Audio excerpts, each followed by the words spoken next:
we are. Week number 3. We are getting to the very bitter end. All teams finishing up their regular seasons. This is crazy. We're going to see what's going on with the Countdown Cup.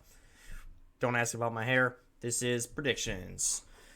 So, take a quick look at the standings here in the West. We've got Atlanta, who are surely in after going 4-0.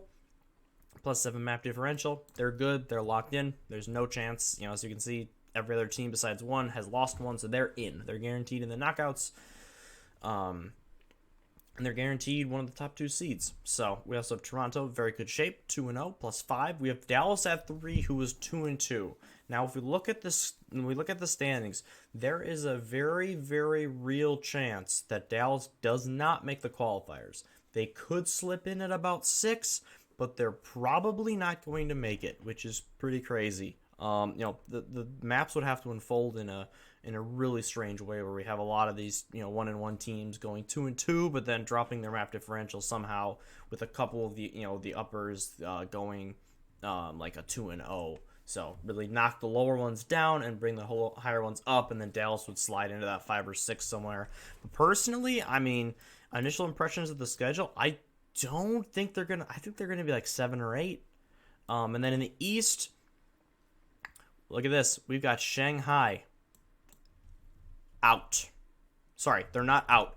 Chengdu has to win a total of 2 maps.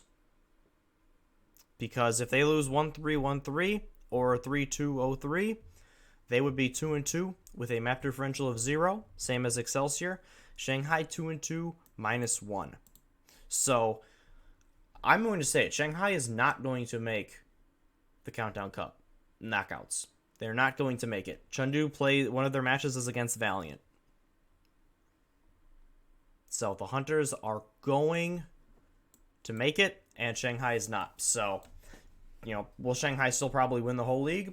Yeah, but it kind of crazy. We could potentially see the 2 teams who have been in the finals of all 3 tournaments both miss the qualifiers, let alone the tournament itself. So, yeah, it's insane. But in the West, Dallas could definitely still make it. I think there's no chance Shanghai makes it. So we got a lot to unpack here with the East. So we're gonna go to the predictions, and we're gonna run through them. We got a couple of matches tomorrow.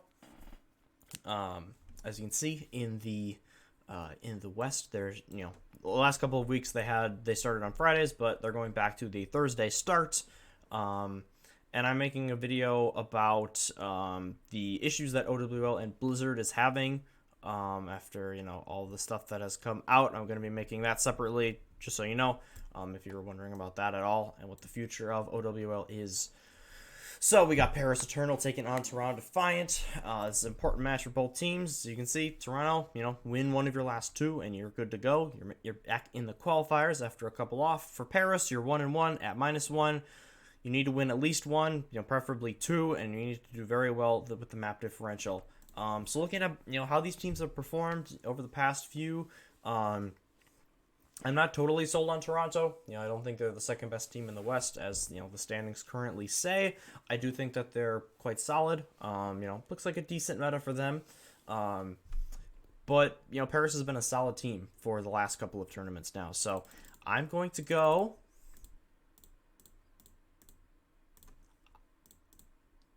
I'm going to go Toronto. I'm going to say 3-1. And I think that while it will be close, I do think that Toronto is a little bit better at the specific compositions that have been used and that are good, that are proven, very solid. I think that they're a little bit better at those, and it's going to give them the edge that they need against Paris. The Eternal, to me, feel like a team that is really laser focused at certain points, but they also have a couple of comps/map types that they really kind of struggle on, and I think that the Toronto being a little bit more well-rounded is going to do wonders for them. This is a team that's flown under the radar for a lot of people, but I do like them in this one just because, like I said, they're comfortable in this Countdown Cup. When we've seen these teams go up, 2-0, winning their first few, they really kind of settle in their next, practices, scrims, all of that. They can really hone in on a few things, and I think more so for Paris, they're going to have some things that they have to kind of work through and things that they specifically have to maybe change about their game plan, while Toronto, it's mainly just strengthening. So I do think Toronto is a bit of a better team in this meta, and they get a win in a close, entertaining game. And then we got Florida Mayhem taking on Houston Outlaws. So this one is interesting as well. Florida, they got to win their last two. And then they could pass Boston for overall standings. If we look real quick, obviously the big cutoff line, Paris, or sorry, not Paris. Paris could be in trouble if they lose both of theirs, but Boston is done. Their regular season is over. They're 7-9, right? But they have 7 points, because remember, Florida won. They went to the May Melee and they won a match, so they are 5-9, but they have 6 points. And that's the important thing. They have to pass Boston in points. Now, if they tie, I'm actually not sure what the tiebreaker is. Like, if Florida finishes 6-10, but they have 7 points, I would assume Boston would be in because they have more. Their record is better and they would have a better map differential. But I'm not positive on that. So, this is extremely, extremely important for Florida for the Countdown Cup, but more importantly for the the playoffs at the end of the year. They win their last two, they're in. They're in for sure if they win their last two, because they'd be at 8 points as opposed to Boston's 7. So, super high stakes for them. Houston as well. They're fighting for that top 3 spot. Top 3 gets you the bye, remember? And they're a couple of maps down with the same, record and points as the Shock. So every match extremely important for them. They of course, they got swept last time around. Did not look super competitive against Atlanta. So this is a really tough one for me, honestly. Florida has looked very solid. Yaki has had probably the best week of his career. I mean, that the absolutely brutal heartbreaker, that they lost in 5.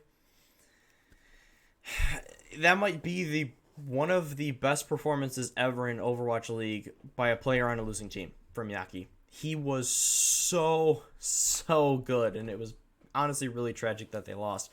But long story short, I'm going to go Houston here in 5. I think it's really close, but I'm going to give Houston a break for their 0-3 because they did lose to a very good team in Atlanta.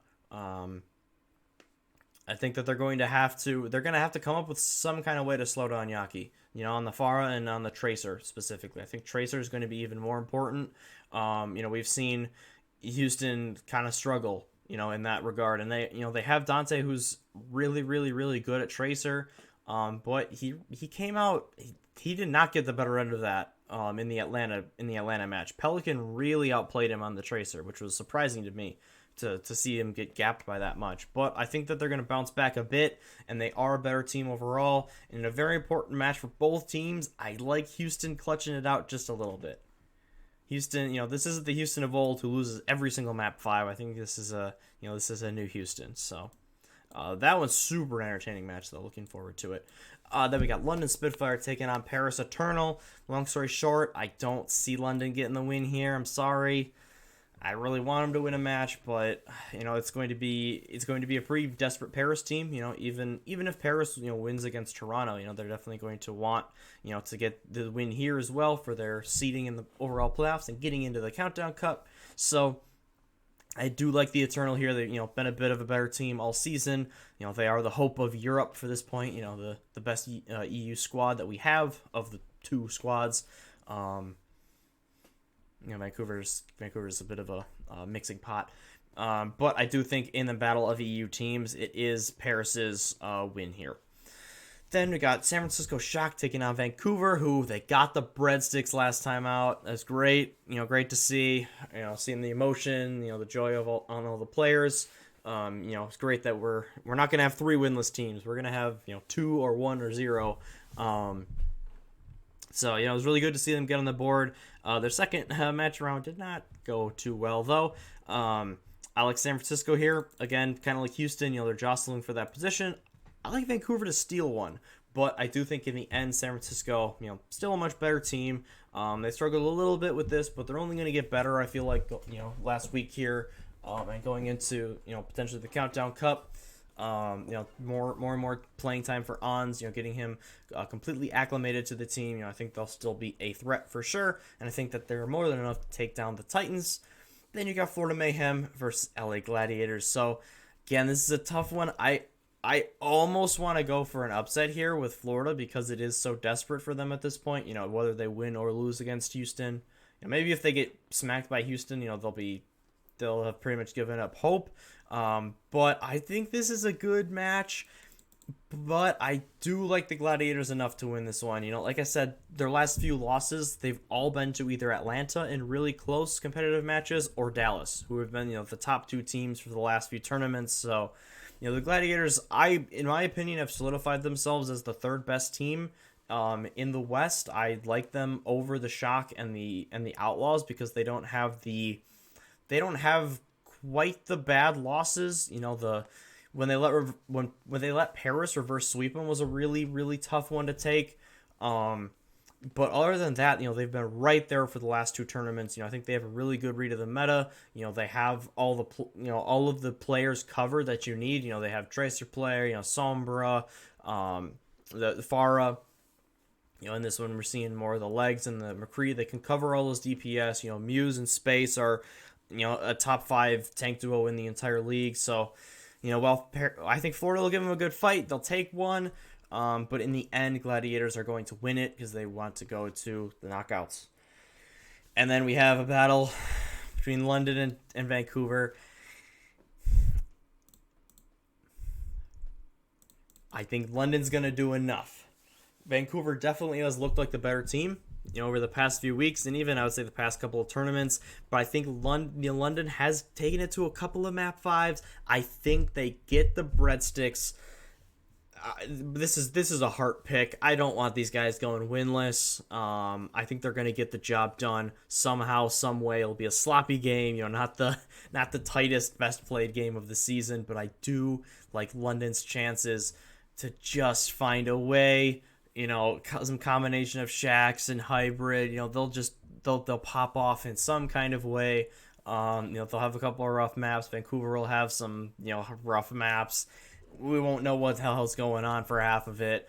But in the end, even though I think Vancouver should win, I'm going to just hope and pray and bet with my heart that the London Spitfire get a win. Next, you got Gladiators taking on Outlaws. Now, this could be a very important match. Gladiators at 9-5, Houston at 10-4. Depending on how their first matches go, and depending on how the San Francisco game goes, Gladiators could be competing for a 3 spot. Houston pretty much will be competing for a spot. Unless they lose by a lot and San Francisco wins by a lot, then they're in really big trouble there. Same thing for the Countdown Cup. If we remember, both these teams are 1-1. Gladiators with a better map differential, but that could matter in the long run. But you lose both your matches, it doesn't matter. So this is a really, really crucial match for both teams. So I'm gonna look like a homer here, but like I said, I truly believe Gladiators are a little bit better than Houston and a little bit better than San Francisco right now. So we're gonna take the Gladiators here. We're gonna say 3-1. Oh no, I'm not predicting any sweeps. That's not great.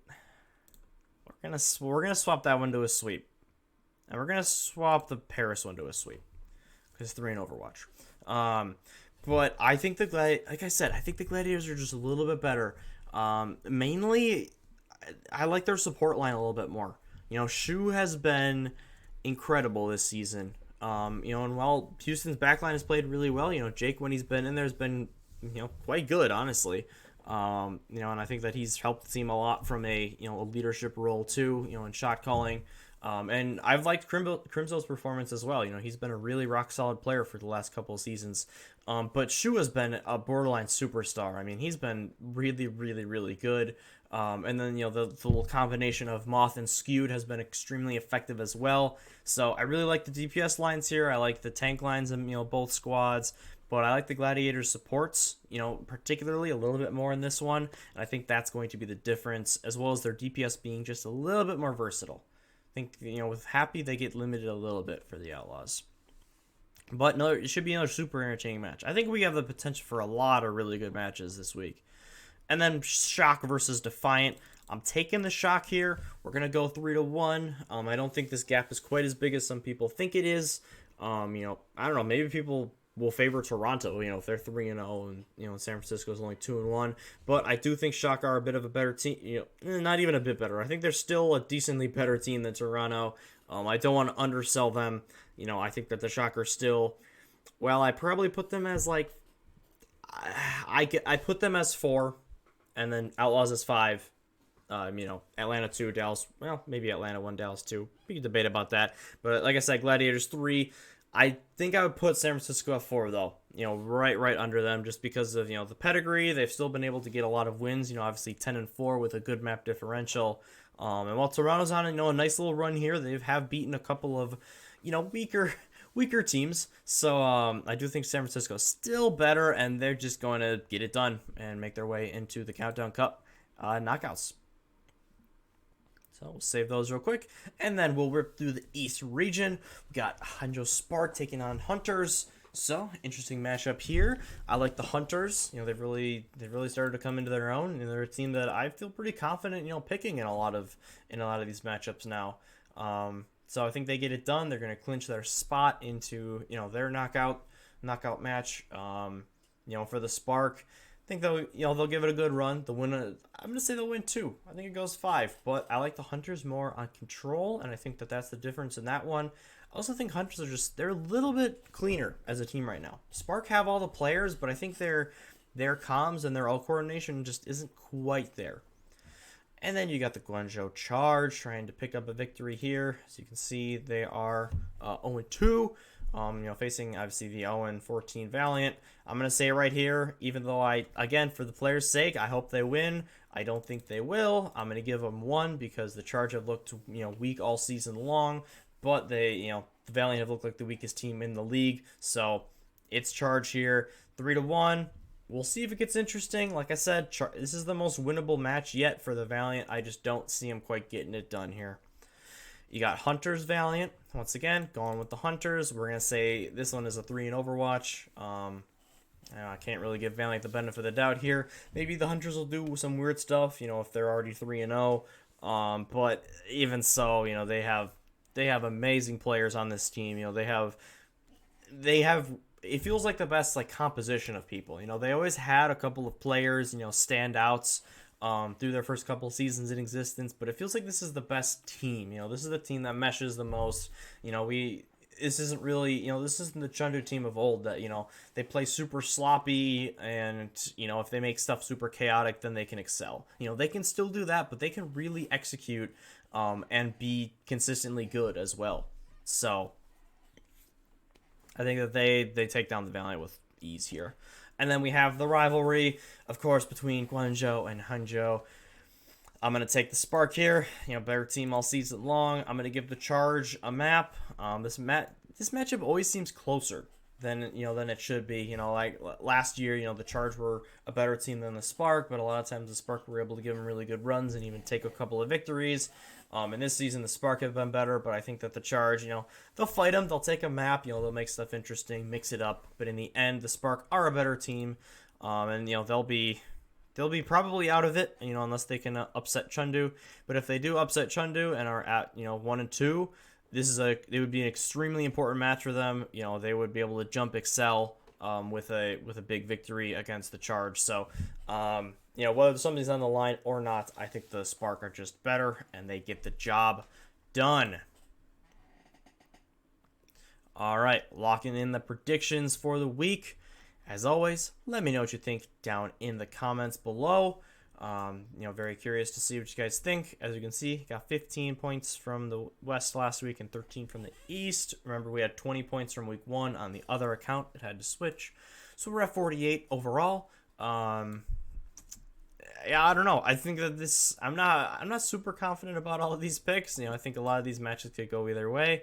But we should get some great Overwatch, and it's the last week.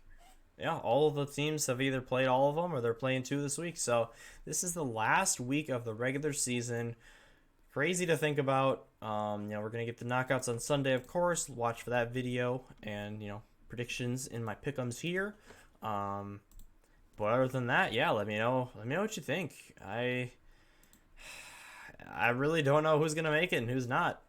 So we're at 6. So technically we're at 48. Remember, I'm gonna combine accounts, so we're not doing too bad. We're down the list quite a lot, but it's not too shabby. We'll obviously count it all up after it's done.